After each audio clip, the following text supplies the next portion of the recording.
Boa quinta-feira, olá amigos do Facebook, leitores do blog Tatu. A gente está aqui no mais um ao vivo para falar de tatuagem. Hoje é especial, primeiro dia de primavera de 2016, e como não poderia ser diferente, não poderia chamar ninguém menos que Luísa Forte para comparecer aqui no nosso ao vivo. Obrigado, Luísa, por aceitar o convite. Obrigada pelo convite.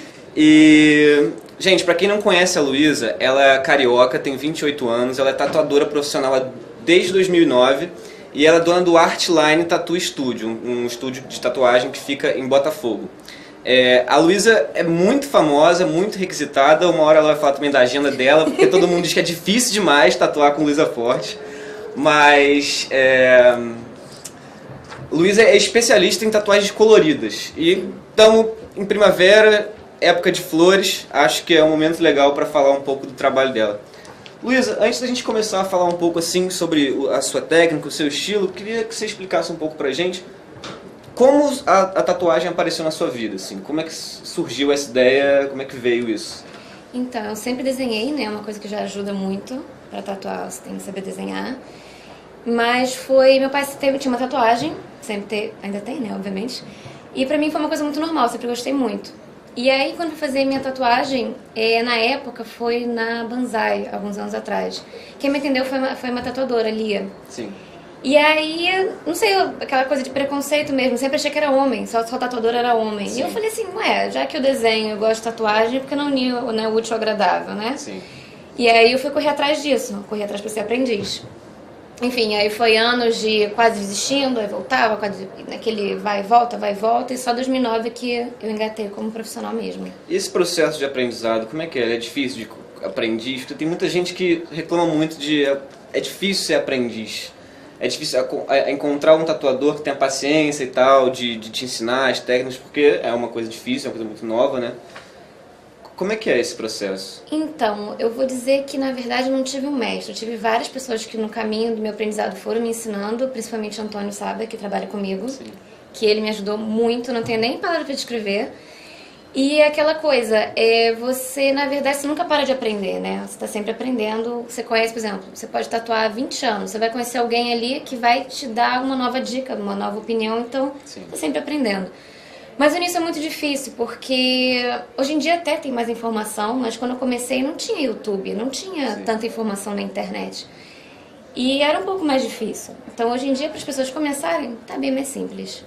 E você é conhecida, e seu Instagram tem milhares de seguidores, por um estilo muito colorido.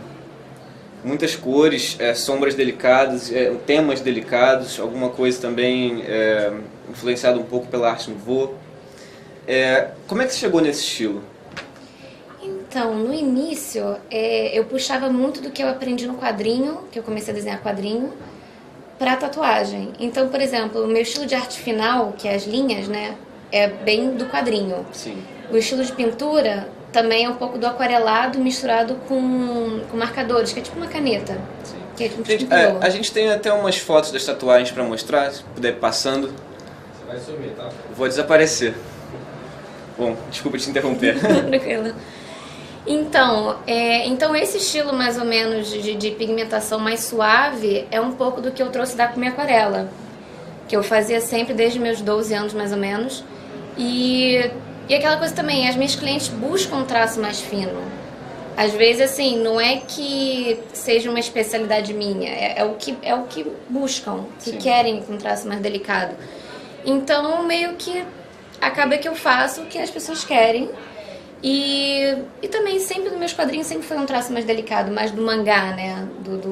Que foi minha grande influência. E essas criações são as criações exclusivas. Sim.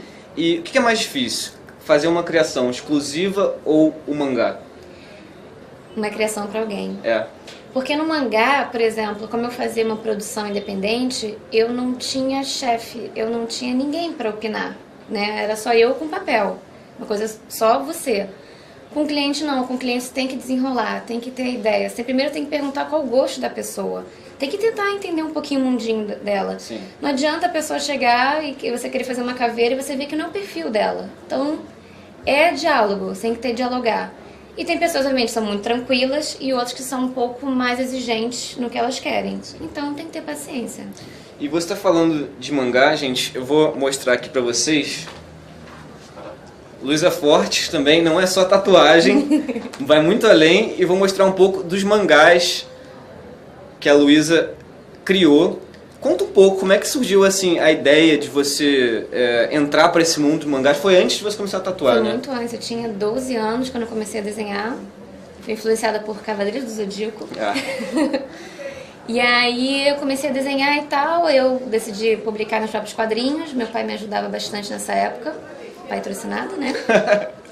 E ia para evento para poder vender também, não vendia pela internet, vendia em eventos, né, de convenção e tal.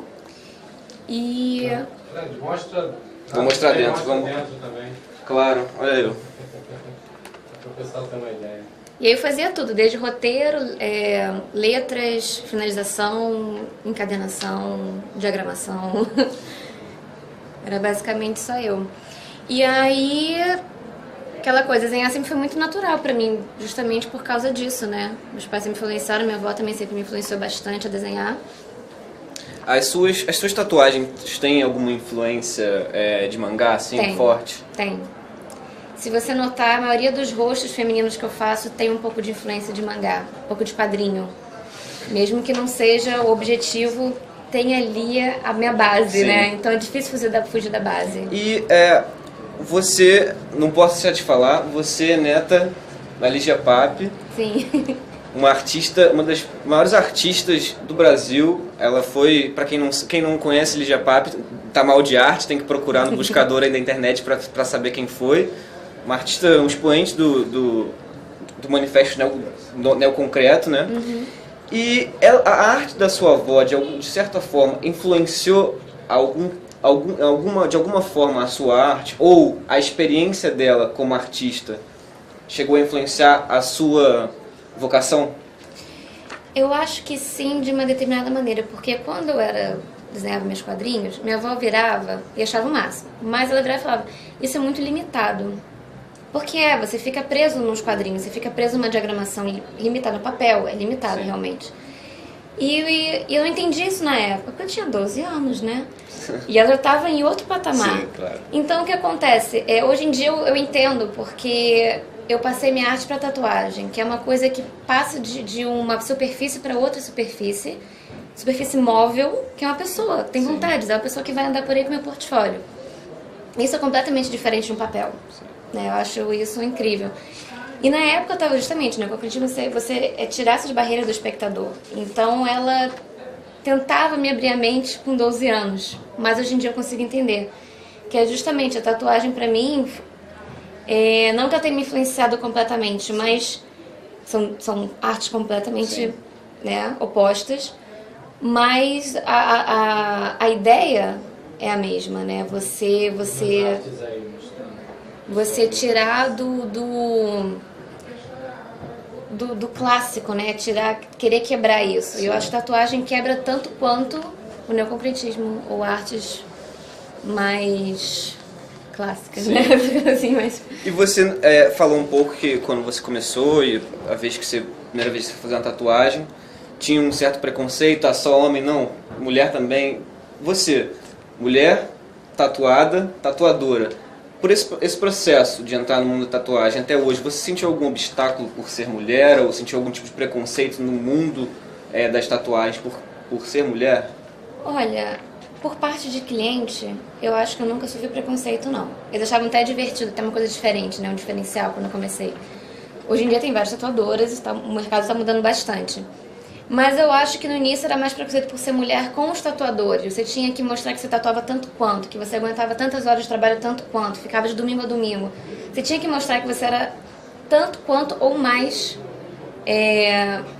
forte nesse ramo, né?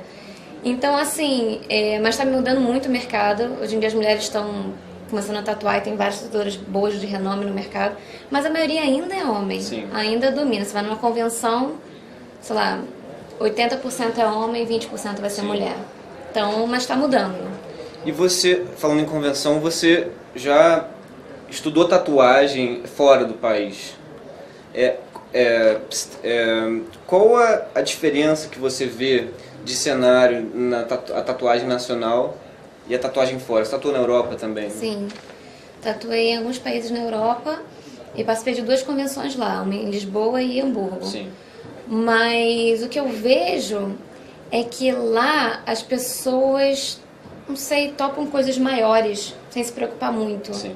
Aqui eu sinto que os clientes ainda estão, as pessoas ainda estão evoluindo com a questão do tamanho.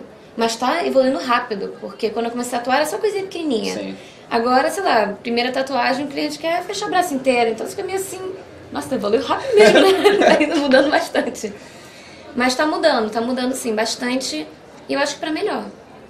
E você abriu o Artline quando, mais ou menos? 2013. 2013. Como é que foi abrir? Assim, foi fácil abrir um estúdio? É fácil, pode-se dizer? Ou como é que é? É muita burocracia, porque eu tive 2 opções. Ou eu abria um estúdio privativo, que tem muita gente que faz hoje em dia, Sim. ou eu abriria um estúdio mais de porta, que a gente chama, que as pessoas vêm e vão. Sim. Só que eu não queria de porta a porta porque ia atrapalhar no processo de tatuar. Sim. Então, abri meio escondidinho, mas acessível. Então, o que acontece? É difícil, é bem difícil no início, por conta da burocracia, sempre da burocracia. Sim. É papelada, contador, registrar nome, registrar não sei o que, fazer site, fazer logo, fazer cartão, fazer... É tanta coisa, mas depois que é feito, já fica tranquilo. Mas assim, meu maior medo de abrir foi ter equipe, uma equipe bacana pra poder ir comigo. E eu não queria abrir sozinha, né? E aí eu chamei o Antônio Sabá, que me ajudou muito quando eu tava começando a tatuar. Ele topou e veio comigo, foi comigo. Chamei o André Pessoa, outro tatuador que eu conheci numa convenção também. A gente trocou ideia, adorei ele. Falei, pô, vai lá pro estúdio. Aí você vai montando a equipe com gente que se sente mais confortável, né? Além de ter um trabalho bom. E você faz quantas tatuagens por dia? Como é que é a sua rotina de trabalho? Olha, quando eu abri o estúdio, que eu tive que organizar minha agenda, eu trabalhei de domingo a domingo, dois clientes por dia. Sim. Agora não, agora eu tô tirando umas folgas e faço agora um por dia só. Pra poder dar mais atenção pra cada cliente, poder fazer tatuagem com calma, sem pressa de horário. E como é que pra você é a relação ideal de tatuador-cliente? Porque muita gente fica na dúvida, muita gente que quer tatuar fica na dúvida de como chegar ao tatuador, porque a tatuagem, pra quem não tem, às vezes pode ser ainda um tabu, você pode ficar... E também alguns estúdios são ambientes até um pouco hostis pra quem não conhece nada, né? Uhum. Então como é que você acha que é uma relação ideal de cliente que quer marcar, que está meio seguro, que quer discutir o desenho? Porque muitas vezes as formas digitais de discutir desenho e tal, as pessoas se sentem um pouco inseguras. Eu vejo muita gente falando isso. Como é que é para você o atendimento ideal de um tatuador cliente? Então, o que eu faço no meu estúdio, que é meu processo, que sempre foi, é como se eu fosse cliente, como eu gostaria de ser atendida. Sim. Então, quando eu montei o estúdio, isso foi justamente um ambiente que eu me sentiria à vontade, não me sentiria hostilizada. Sim. E eu trato da forma como eu gostaria de ser tratada. Então, assim, quando uma pessoa quer tatuar, eu sempre marco uma conversa antes. A pessoa vai no estúdio, conhece o estúdio, me conhece, tem que ir com a minha cara também, Sim, né? claro. Vai que né? Claro. Não gosta de mim. Claro. Converso com o cliente, a gente vê as diferenças. Eu tento sentir um pouquinho qual é a vibe da pessoa, né? Se ela vai gostar de um estilo tal que eu fizer, ou se eu sinto que ela quer uma coisa pequenininha. É conversando com o cliente que você vai sentir um pouco. E eu acho que eu acabo sentindo mais à vontade em relação, por causa disso. Sim. De poder... Até que eu falo, uma vez, uma cliente chegou, ela chegou assim, Luísa, posso ser chata? Eu falo, pode ser chata. Seja chata quanto você quiser. Eu não gostei de tamanho, eu queria menor, não sei o que. Mas eu não me sentiria... Ainda bem que você é tranquila, porque eu não me sentiria à vontade de falar com outra pessoa. Sim. Porque tem tatuadores, a grande maioria é super tranquila. Sim. Mas eu acho que às vezes o tratamento pode ser, não hostil, mas talvez não tão simpático. Sim. E a pessoa não sinta a vontade de poder dizer o que incomoda. Porque eu faço muitas coberturas justamente por isso. A pessoa, eu não gostei da tatuagem. Eu falo, mas é grande? Você não viu o que estava fazendo? Você não reclamou? Mas eu não senti muito. Eu fiquei meio sem graça. Aí eu fico, cara, tem que falar, sabe? Gente, falem. Falem. Se não gostou, desenhe alguma coisa, porque fica pra sempre. Exatamente. Né? E o processo de remoção, se for removido, é doloroso. É doloroso, custoso, não fica a mesma coisa. E não fica a mesma coisa. Não fica. O Luísa... pessoal tem que perguntar muito o endereço do estúdio aqui nos comentários. Ah, tá. É Rua Voluntários da Pátria, 329, sala 204. Mas para tatuar, é esse esquema que eu falei. Marca uma visita, conversa e depois tatua. Telefone, marca por onde? Site, Telefone. Dá um número também. Tá, é 3579-5170. E Instagram? Instagram é bom que as pessoas podem... É. Qual que é o seu Instagram? É Luísa, com Z, _, Forte. Gente, @Luísa _Forte, Luísa com Z. Dê uma conferida que o trabalho dela é belíssimo. E, Luísa, o que te inspira? O processo de criação. Você senta e vou criar uma nova tatuagem de acordo com o pedido tal do cliente. Sim. Como é que é esse processo de criação artística mesmo, assim? Então, o que me inspira às vezes é ver trabalhos de outros tatuadores que eu Quais são admiro. os seus preferidos? Ah, são tantos. Eu posso ficar o dia inteiro listando aqui. Atualmente eu estou apaixonada por um americano chamado Justin Hartman Just Hartman. e uma australiana, Emily Rose. Emily Rose. E eu fico seguindo os trabalhos dele para me inspirar e ter ideias. E música também, né? O Música que você me gosta de inspira. ouvir? Eu gosto de ouvir Massive Attack, coisas mais trip hop, músicas mais calmas. Já o Antônio gosta de Slayer, por exemplo. Então a gente tem que ter nessa uma trilha sonora do democracia no estúdio. estúdio. Tem uma democracia. E, Luísa, pra terminar, eu fiquei sabendo que você vai assinar uma coleção de selos pros Correios. É verdade? Então, não é coleção. Estou fazendo uma coleção de selos de tatuagem e eles convidaram alguns artistas e cada um vai fazer um selo. Sim. E aí, no início, a gente ia fazer com imagem, mas decidiram por foto de tatuagem. Sim. Eu não posso dizer ainda, porque não lançou qual foi a foto escolhida ainda, mas vai sair agora em novembro, dezembro. Dezembro. E aí, são vários tatuadores, cada um com a sua arte ali, representando. Perfeito. Luísa, obrigado por falar Obrigada. com a gente. E é isso, gente. Eu sempre repito no final dos vídeos, você tatuador, fã de tatuagem, o blog Tatu é para vocês. Então, pautas, sugestões, dicas, críticas, entrem aí, o endereço está aqui embaixo. E mandem e-mail. Meu e-mail é frederico.portela@uglobo.com.br. Vocês podem entrar em contato a hora que vocês quiserem. Fred, depois você bota nos comentários o endereço e o telefone. Nos comentários eu vou botar o endereço, o telefone, como é que se faz pra... Isso tem uma pergunta. Sua agenda. Ah, minha agenda. Sua agenda dizem que é complicado, tá? Como é que tá de... Então, acho que eu vou abrir a agenda início do ano que vem para começar a tatuar segundo semestre do ano que vem. Caramba, quer dizer que se você quiser ver uma tatuagem com você agora, só segundo semestre do ano que vem. marcar no ano que vem no segundo semestre. Isso. Então, gente, se vocês quiserem marcar uma tatuagem pra Luísa, vocês têm um tempinho pra pensar aí. Mas, fica de olho nas redes sociais pra ver o dia que ela abre a agenda, porque o dia que vocês marcam... Tem cliente meu que põe na agenda, nem sabe o que é, só pra tem se não bota no despertador do celular aí pra lembrar. E como eu tava falando, é isso então, gente. Obrigado pela atenção de vocês. Boa quinta-feira, pra mim melhor ainda, porque amanhã estou de folga. E a gente se vê na próxima semana. Tchau. Tchau, tchau.